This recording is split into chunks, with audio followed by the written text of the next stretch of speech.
Hello everyone, welcome to our study channel target achievers. Guys, यह CISF ASI LDC के लिए GK के practice set series का 16वां video है।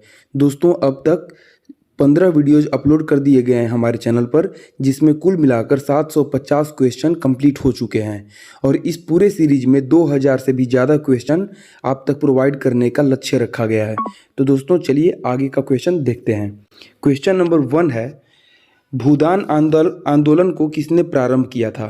तो भूदान आंदोलन को विनोबा भावे ने प्रारंभ किया था। भूदान आंदोलन का अर्थ है भूमि का दान। तो जो गरीब थे, जिनके पास रोजी रोटी के लिए ज़मीन नहीं था, उन्हें भूमि का, पूंजीपतियों के द्वारा भूमि का कुछ अंश दान दे देना ही भूदान आंदोलन था, जिसका प्रारंभ किया था विनोबा भावे ने। क्वेश्चन नंबर 2 है, भारत में अंग्रेजी शिक्षा को किसने शुरू किया था? तो भारत में अंग्रेजी शिक्षा को लॉर्ड मैकाले ने शुरू किया था। जो भारत में सरकारी स्कूलें थीं, उसमें अंग्रेजी शिक्षा को शुरू किया था लॉर्ड मैकाले ने। क्वेश्चन नंबर 3 है, गोबर गैस प्लांट में कौन सी गैस उत्पन्न होती है? तो गोबर गैस प्लांट में मीथेन गैस उत्पन्न होती है और इसी मीथेन गैस के द्वारा खाना पकाया जाता है।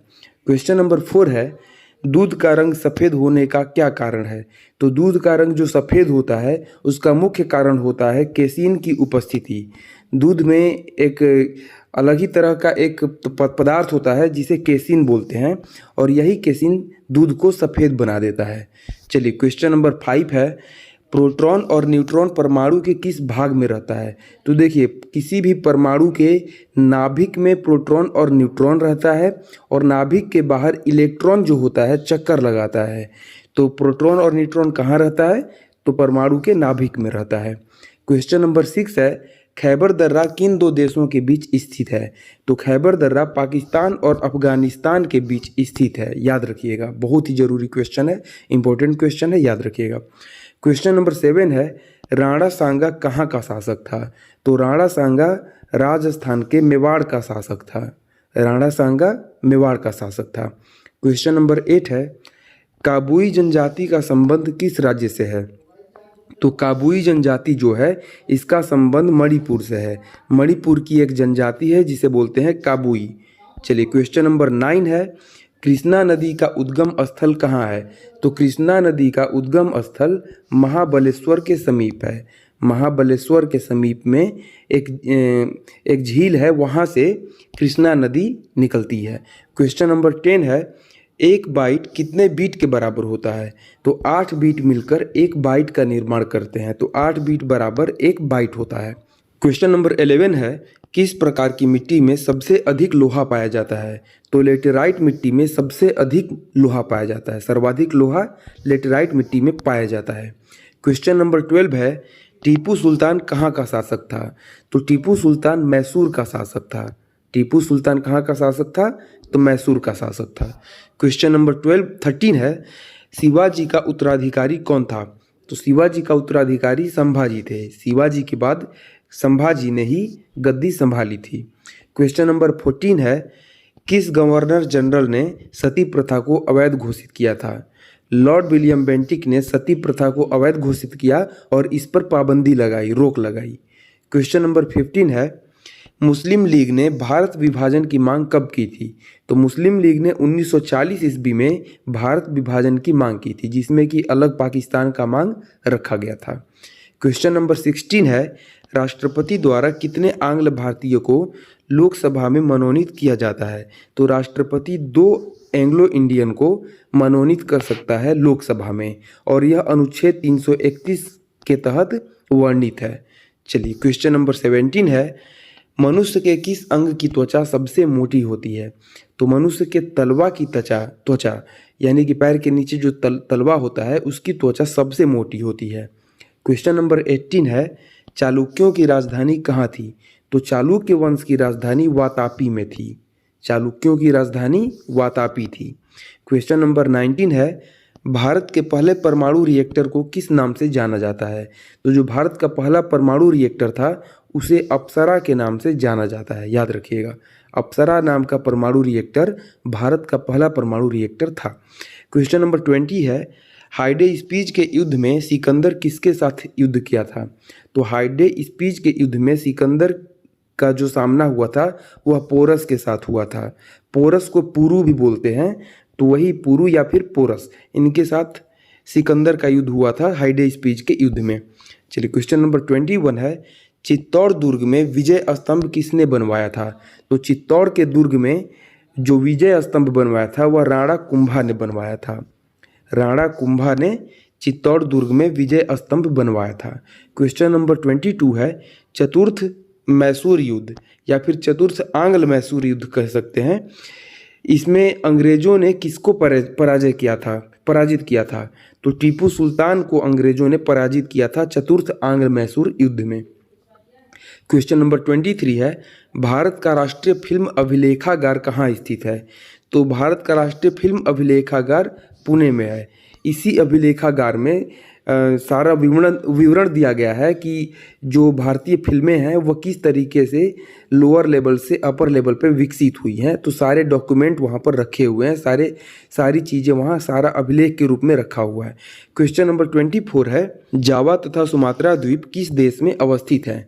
तो जावा तथा सुमात्रा द्वीप इंडोनेशिया में अवस्थित हैं। देखिए जावा, सुमात्रा और बाली 3 द्वीप हैं जो कि इंडोनेशिया में बहुत ही ज़्यादा चर्चित रहते हैं। तो ये सारे इंडोनेशिया में ही है। और देखिए ये जो द्वीप हैं जावा, सुमात्रा और एक याद रखिएगा बाली, ये तीनों मूंगा चट्टानों से बने हुए हैं। ठीक है, मूंगा एक तरह के पहले कीड़े होते थे जिनके कवर एक दूसरे के ऊपर चढ़ते हुए लाखों करोड़ों सालों के बाद बड़े चट्टान का रूप ले लिए और वही आज द्वीप के रूप में है। ठीक है, चलिए क्वेश्चन नंबर 25 है, विश्व की सबसे बड़ी सिंचाई नहर का नाम क्या है? तो विश्व की सबसे बड़ी सिंचाई नहर का नाम इंदिरा गांधी नहर है। इंदिरा गांधी नहर विश्व की सबसे बड़ी सिंचाई नहर है। यह राजस्थान को सिंचाई के लिए जल प्रदान करती है और यह सतलज नदी से निकलकर, मतलब कि यह बनाया गया है कृत्रिम रूप से, और यह सतलज नदी से काटकर बनाकर राजस्थान में प्रवाहित किया गया है। चलिए क्वेश्चन नंबर 26 है, मूत्र का पीला रंग किसकी मौजूदगी के कारण होता है? तो मूत्र का जो पीला रंग होता है, यूरिन का जो येलो कलर होता है, वह यूरोक्रोम के कारण होता है। यूरोक्रोम के कारण मूत्र का रंग पीला होता है। क्वेश्चन नंबर 27 है, शरीर का सामान्य तापक्रम कितना होता है? तो मानव शरीर का सामान्य जो तापक्रम होता है वह 98.6 डिग्री फ़ारेनहाइट होता है। अगर इस टेम्परेचर से ऊपर बॉडी जाता है, यानी कि बॉडी इससे ज़्यादा हीट होती है, तो बुखार की श्रेणी में रखा जाता है। क्वेश्चन नंबर 28 है, हल्दी पौधे के किस अंग से प्राप्त किया जाता है? तो याद रखिएगा, हल्दी पौधे के जड़ से प्राप्त नहीं किया जाता है, बल्कि हल्दी जो है वह पौधे के तना से प्राप्त किया जाता है। यानी कि जो हल्दी खाने वाला भाग होता है वह पौधे का तना होता है। क्वेश्चन नंबर 29 है, सार्क का मुख्यालय कहाँ स्थित है? तो सार्क का मुख्यालय काठमांडू में स्थित है। सार्क को हिंदी में दक्षेस बोलते हैं और इसका जो मेंबर कंट्री भारत भी है और यह नेपाल के काठमांडू में इसका मुख्यालय स्थित है। क्वेश्चन नंबर 30 है, लोधी वंश का संस्थापक कौन था? तो लोधी वंश का संस्थापक बहलोल लोधी था। याद रखिएगा, लोधी वंश का संस्थापक बहलोल लोधी था। क्वेश्चन नंबर 31 है, पृथ्वी तथा सूर्य के मध्य सर्वाधिक दूरी कब होता है? तो पृथ्वी और सूर्य के बीच में सबसे अधिक दूरी 4 जुलाई को होता है, जिसे कि अपसौर कहते हैं। 4 जुलाई को अपसौर की घटना होती है जिसमें कि पृथ्वी तथा सूर्य एक दूसरे से सबसे अधिक दूरी पर होते हैं। क्वेश्चन नंबर 32 है, 22 मार्च 1993 को बंगाल में अस्थायी बंदोबस्त किसने लागू किया था? तो 22 मार्च 1993 को बंगाल में लॉर्ड कॉर्नवालिस ने अस्थायी बंदोबस्त लागू किया था। तो याद रखिएगा, लॉर्ड कॉर्नवालिस ने बंगाल में अस्थायी बंदोबस्त लागू किया था और ईयर याद करिएगा 1993 ईस्वी में। 22 मार्च से कोई ज़्यादा क्वेश्चन आता नहीं है, 1993 याद रखिएगा कि 1993 में लॉर्ड कॉर्नवालिस ने बंगाल में अस्थायी बंदोबस्त लागू किया था। क्वेश्चन नंबर 33 है, हुमायूं का मकबरा दिल्ली में किसके द्वारा निर्मित किया गया था? तो हुमायूं का मकबरा दिल्ली में बुहलीमा के द्वारा निर्मित किया गया था। हुमायूं का मकबरा जो दिल्ली में है वह बुहलीमा के द्वारा निर्मित किया गया था। क्वेश्चन नंबर 34 है, प्लास्टर ऑफ पेरिस किस पदार्थ से प्राप्त किया जाता है? तो जो प्लास्टर ऑफ पेरिस होता है वह जिप्सम के द्वारा प्राप्त किया जाता है, जिप्सम से प्राप्त किया जाता है। क्वेश्चन नंबर 35 है, वॉशिंग मशीन की कार्य प्रणाली किस सिद्धांत पर कार्य करती है? तो जो वॉशिंग मशीन होती है उसकी कार्य प्रणाली अपकेंद्री बल पर कार्य करती है। इसमें क्या होता है कि जब कपड़ा मशीन में डालते हैं तो एक मोटर के द्वारा घूर्णन होता है जो कि कपड़े को बाहर की ओर ढकेलने की कोशिश करता है, रोटेट होते हुए बाहर की ओर ढकेलता है, जिसके फोर्स से कपड़े की सफाई होती है। वही अपकेंद्री बल कहलाता है, जिसके कारण वॉशिंग मशीन कपड़ा साफ करता है। चलिए क्वेश्चन नंबर 36 है, आँख के रेटिना पर बना प्रतिबिंब कैसा होता है? तो आँख के रेटिना पर बना प्रतिबिंब वास्तविक, छोटा और उल्टा होता है। याद रखिएगा, रेटिना पर जो प्रतिबिंब बनता है किसी वस्तु का वह वास्तविक होता है, छोटा होता है और उल्टा होता है। चलिए क्वेश्चन नंबर 37 है, रॉकेट किस सिद्धांत पर कार्य करता है? तो जो रॉकेट होता है वह संवेग संरक्षण सिद्धांत पर कार्य करता है। ठीक है, संवेग संरक्षण सिद्धांत पर ही रॉकेट आगे की ओर बढ़ता है और वह पृथ्वी का जो सतह है उसे छोड़कर ग्रहों तक पहुंचने का कार्य करता है। चलिए क्वेश्चन नंबर 38 है, ट्रेन टू पाकिस्तान के लेखक कौन है? तो ट्रेन टू पाकिस्तान के लेखक खुशवंत सिंह हैं।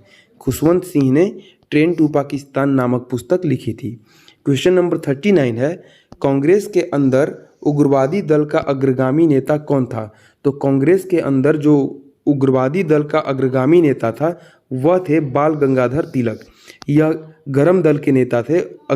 उग्रगामी दल यानी कि गरम दल, तो गरम दल के नेता बाल गंगाधर तिलक थे, जो कि कांग्रेस से अलग होकर एक अलग संस्था बनाए, अलग ग्रुप बनाए, जिसमें कि जो भी क्रांतिकारी विचारधारा के लोग थे वह जुड़े और उन्होंने आज़ादी के लिए अपनी लड़ाई लड़ी। तो वह कांग्रेस के अंदर जो थे उग्रवादी दल के नेता वह थे बाल गंगाधर तिलक। क्वेश्चन नंबर 40 है, आयरन की कमी से कौन सा रोग होता है? तो आयरन की कमी से एनीमिया नामक रोग होता है, और यह जो रोग है एनीमिया यह महिलाओं में अक्सर देखने को मिलता है, जिसमें कि आयरन की कमी यानी कि ब्लड में लौह पदार्थ की कमी हो जाती है। चलिए क्वेश्चन नंबर 41 है, हल्दी घाटी का युद्ध किस वर्ष हुआ था?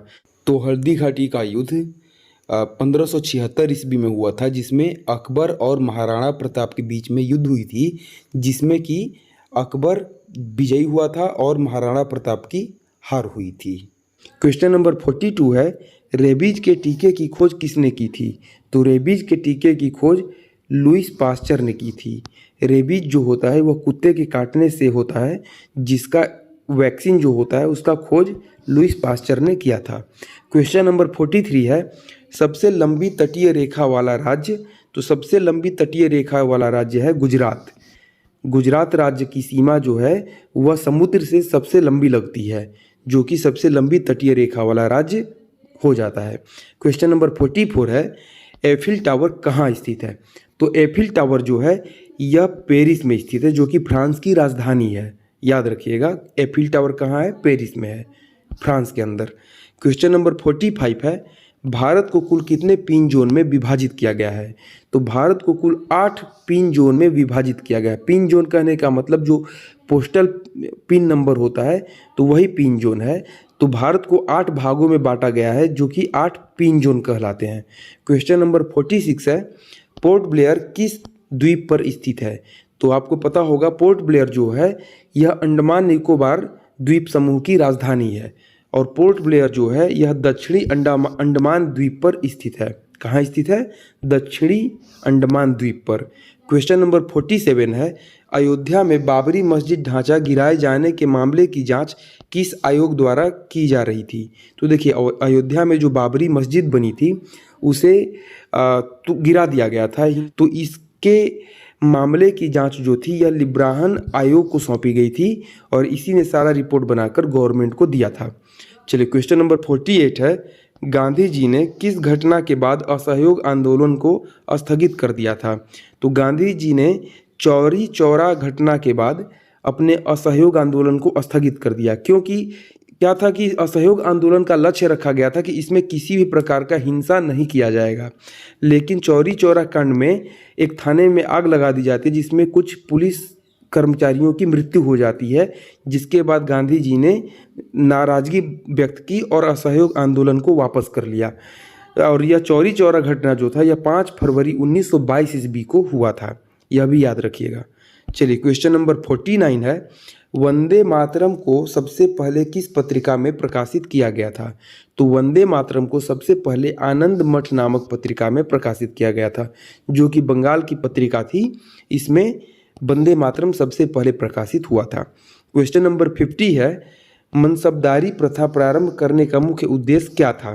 तो मनसबदारी प्रथा जो है वह अकबर ने प्रारंभ किया था। याद रखिएगा, अकबर ने शुरू किया था मनसबदारी प्रथा को। इस मनसबदारी में क्या था कि जो अर्जित होते थे संपत्ति, उसे सिपाहियों पर खर्च किया जाता था, सेना पर खर्च किया जाता था, और इसी कारण से सेना को सुव्यवस्थित करने का तरीका बनाया गया मनसबदारी वसूल करके। तो यहाँ पर हमारा 50 क्वेश्चन का यह सीरीज समाप्त हुआ। आपको वीडियो कैसा लगा कमेंट करके ज़रूर बताएं, और वीडियो आपको वाकई में अच्छी लगी हो तो लाइक ज़रूर कर दें, ताकि मुझे मोटिवेशन मिलेगा आगे के और अच्छे कंटेंट आप तक पहुँचाने के लिए। तो फिर मिलते हैं अगले वीडियो में कुछ नए कंटेंट के साथ। तब तक के लिए धन्यवाद।